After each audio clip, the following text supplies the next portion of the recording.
Hannah pushed open the heavy dormitory door, her shoulders sagging under the weight of exhaustion.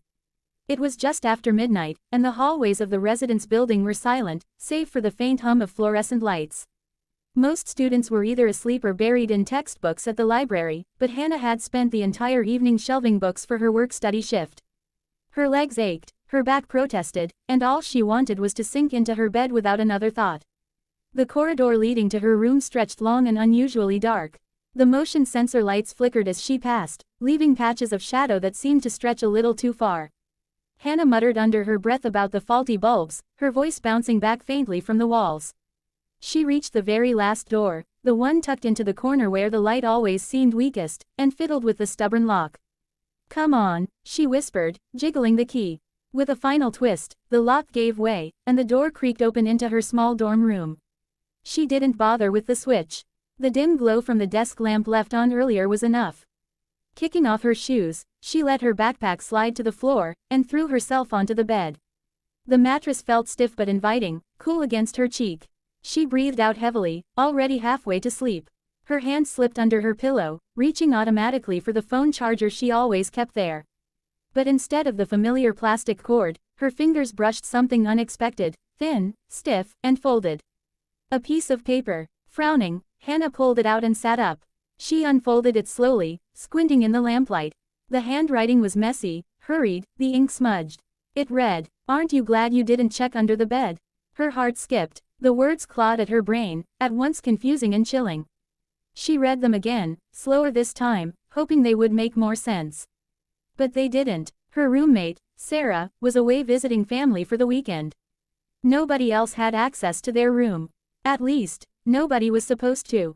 Hannah let out a nervous laugh, the kind people make when they're trying to convince themselves everything's fine. "It's just a joke," she whispered. "Some stupid prank." She tossed the note onto her desk and flopped back down. But sleep refused to come. The words gnawed at her thoughts, repeating in rhythm with the thump of her heartbeat.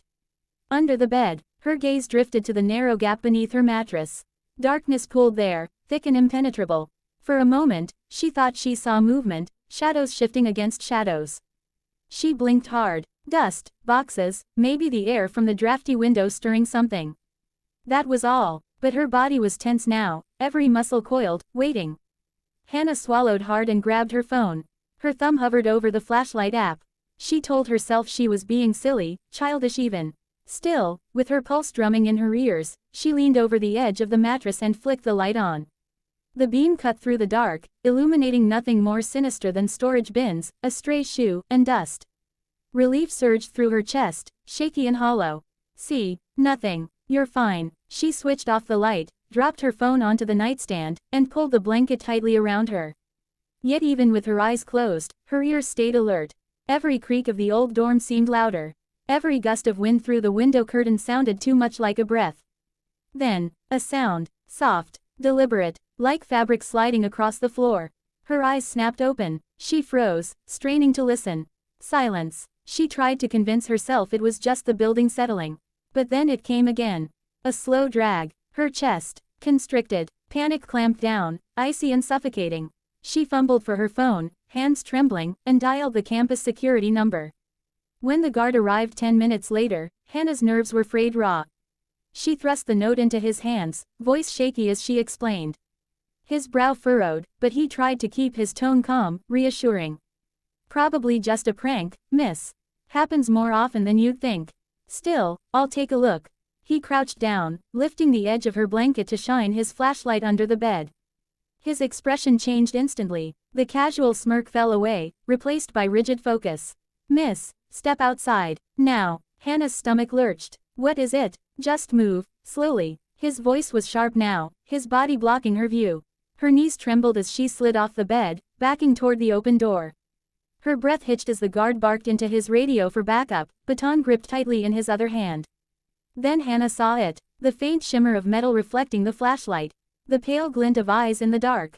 A man, gaunt, wild-haired, clutching a knife, pressed into the shadows beneath her bed. Her hands flew to her mouth to smother a scream.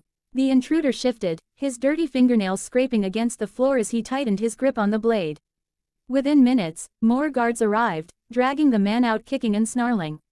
His clothes were filthy, his eyes wide and feverish. He had been hiding there for hours, maybe days, watching, waiting. The note under her pillow had been his game. Hannah never slept in that room again. The locks were changed, the security reinforced, but it didn't matter. Because even long after, she would jolt awake at night with the memory of that note burned into her mind. Aren't you glad you didn't check under the bed? The highway was empty at 2 in the morning, and Ethan's eyelids were heavy. He rolled the window down, letting the cold night air slap against his face, hoping it would keep him awake for the last 20 minutes of the drive home. He hated this stretch of road, a narrow ribbon of asphalt cutting through miles of dense woods, with no gas stations, no houses, not even a street lamp. The trees loomed like silent sentries on either side, swallowing the headlights the moment they reached the edge of the road. His car felt like the only moving thing in the world.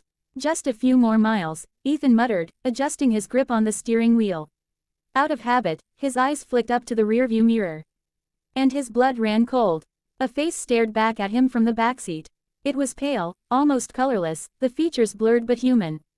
Wide, sunken eyes locked onto his through the glass. For a frozen heartbeat, Ethan forgot to breathe. His knuckles whitened as he jerked the wheel, the car swerving dangerously onto the gravel shoulder. Tires screamed against asphalt. Jesus, he gasped, slamming the brakes. The car jolted to a stop just inches from the ditch. His chest heaved as he twisted around, expecting, dreading, to see someone sitting behind him. But the seat was empty. The leather glistened under the faint glow of the dashboard. No shadows, no intruder, no sign of anyone.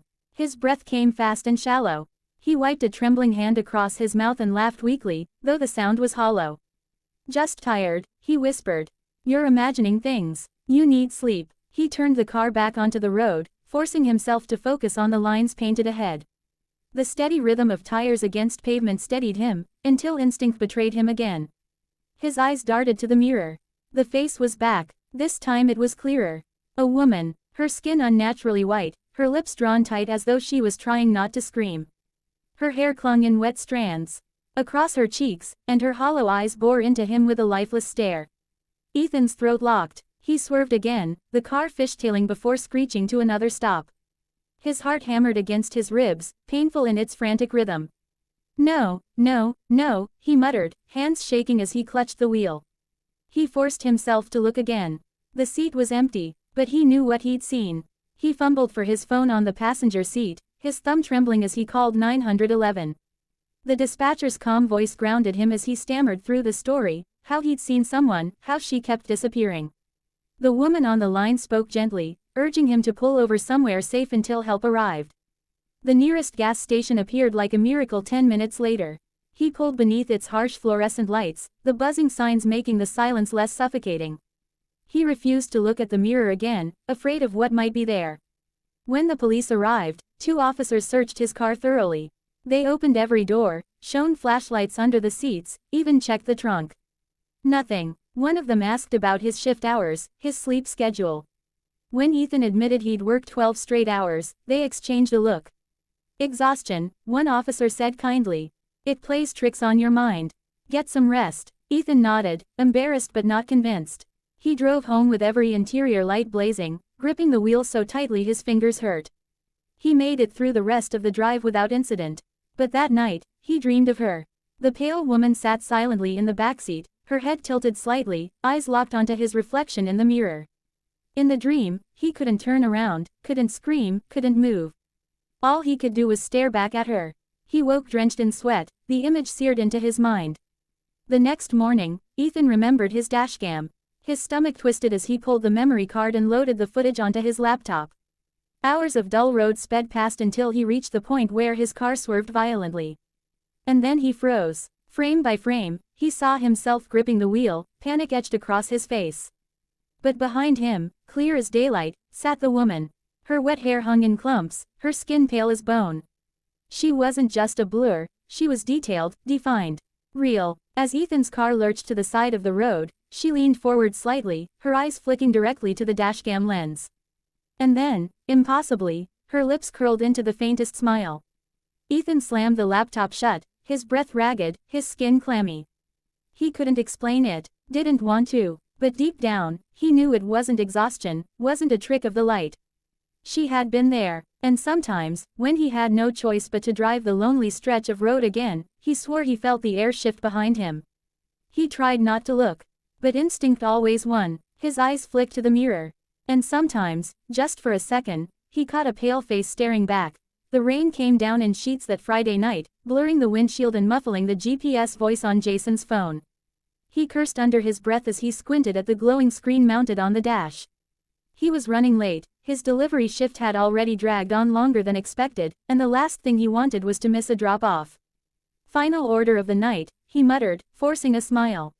One bag of takeout, one nice tip, then bed. The GPS announced his arrival as he pulled into a quiet suburban street. The houses were large, but the neighborhood felt strangely empty.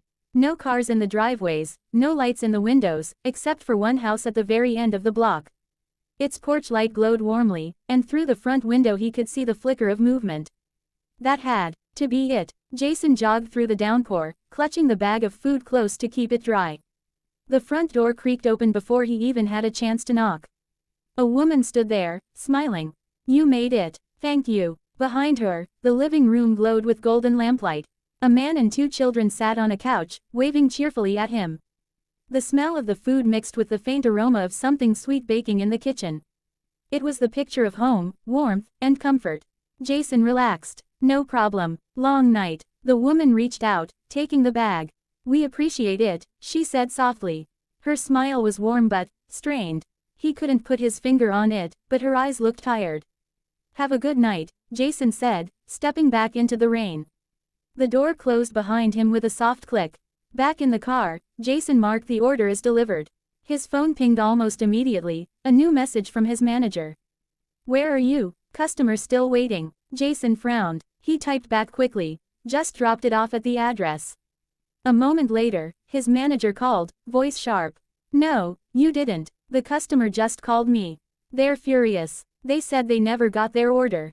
Jason's mouth went dry. "That's impossible. I literally just handed it to them." "Which house?" "The one at the end of Maple Drive." Lights were on. Family inside. Silence on the line. Then his manager spoke, voice low and tense. "Jason, that house has been vacant for years." "Are you sure?" Jason's hands tightened on the wheel. "No, I saw them. A whole family. They talked to me. I'm telling you, it's empty. Don't go back. Just head home. We'll sort it tomorrow." But Jason couldn't let it go. Something cold crept through his chest as he hung up. His eyes drifted to the house in his rearview mirror. The warm light still glowed faintly through the rain, like an invitation.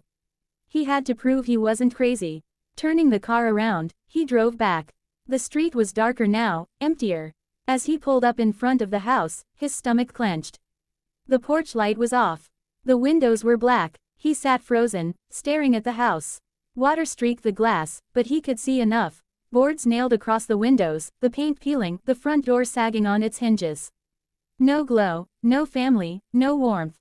He forced himself out of the car, rain soaking him instantly. His shoes squelched as he walked up the cracked path. He tried the front door. Locked. The porch boards groaned beneath his weight.